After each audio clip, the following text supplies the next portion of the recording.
আজকে দিনের বেলা একটা ঘটনা ঘটছে, কইতাম নি কথাটা শুরুতে কইয়ালায় গুমটা ভাঙ্গেলাই কেতা কয় মনে হইতে যে মাগরিবের আজান দিছে, কথা কন ঠিক না বেটে? তা আমি গেলাম নীলফামারী, গিয়ে বললাম আমরা নামাজ চাই কিনা। জিগাইলাম নামাজ চলবে কি চলবে না? চলবে না? চলবে। রোজা চলবে, দুরুদ চলবে, সালাম চলবে, মা বাবার খেদমত চলবে। যখন বলছি মাজার জিয়ারত চলবে না। পরে আমি বললাম যে ঠিক আছে, যারা কারা কারা মাজার জিয়ারত চলবে না বলছেন আপনার হাত তুলুন। পরে দিয়ে যে শতকরা 90% হাত তুলছে। 90% লোকে হাত তুলছে জিয়ারত চলবে না। তাহলে আমরা কোন দেশে আছি বলেন? কি অন্ধ বানাইছে এদেরকে। পরে আমি তাদেরকে বললাম বাবা শোনো, তোমরা তো 90% লোক বলছো যে জিয়ারত চলবে না, এখন আমি একটু বুঝাই, এরপরে তোমরা হাত তুলো আর না তুলো, পরে বুঝে কাটলে তুলবা, পক্ষে আইবে না বিপক্ষে থাকবা। তখন আমি কইলাম কবর জিয়ারত করা সুন্নত,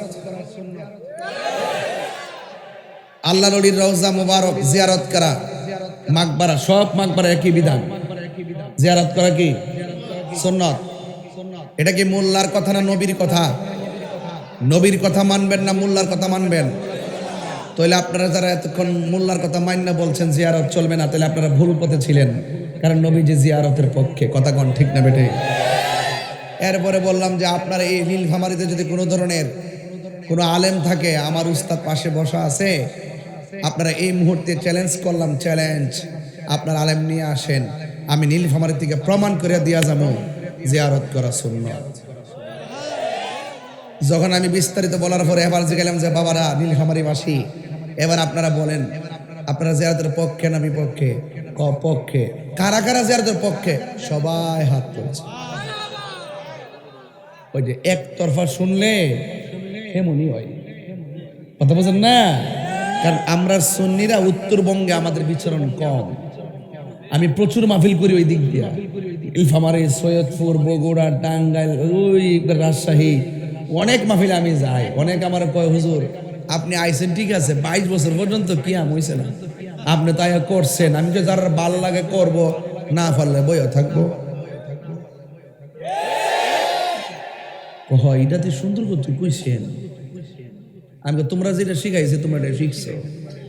তা আমরা দাঁড়ায় সালাম দেই, শান্তি লাগে কি লাগে না? আরো জোরে।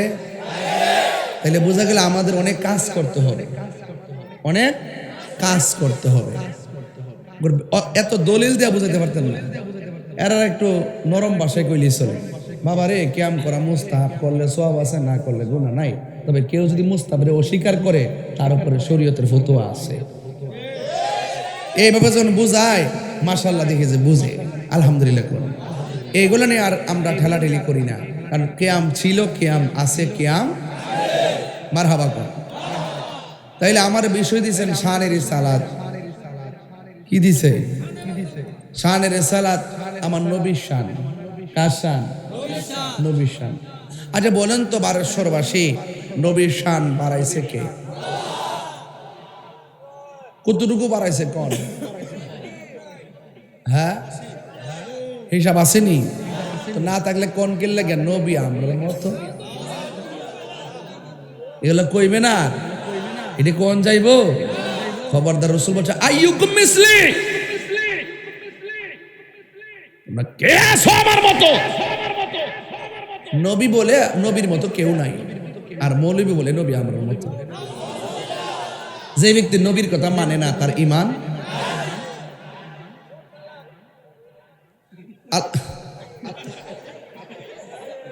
তোরা আসলে সমস্যাই ফুল আফান। কেউ দরবারের মাহফিল তো একটু দেরি করে আওয়াতে মনে একটু ভালোই সেরার লেগে, দরবার লেগে ভালো হয়েছে নাকি? মাহফিল একটু লম্বা হইতেছে না? ফাগলা কিতা কহে এর বাইন্দা রাখিস। সব পাগল পাগল না, কিছু পাগল এমনও আছে যারা আল্লাহ নবীর প্রেমে দেওয়ানা। আরে হাত তুলে কোন ঠিক না বেঠে?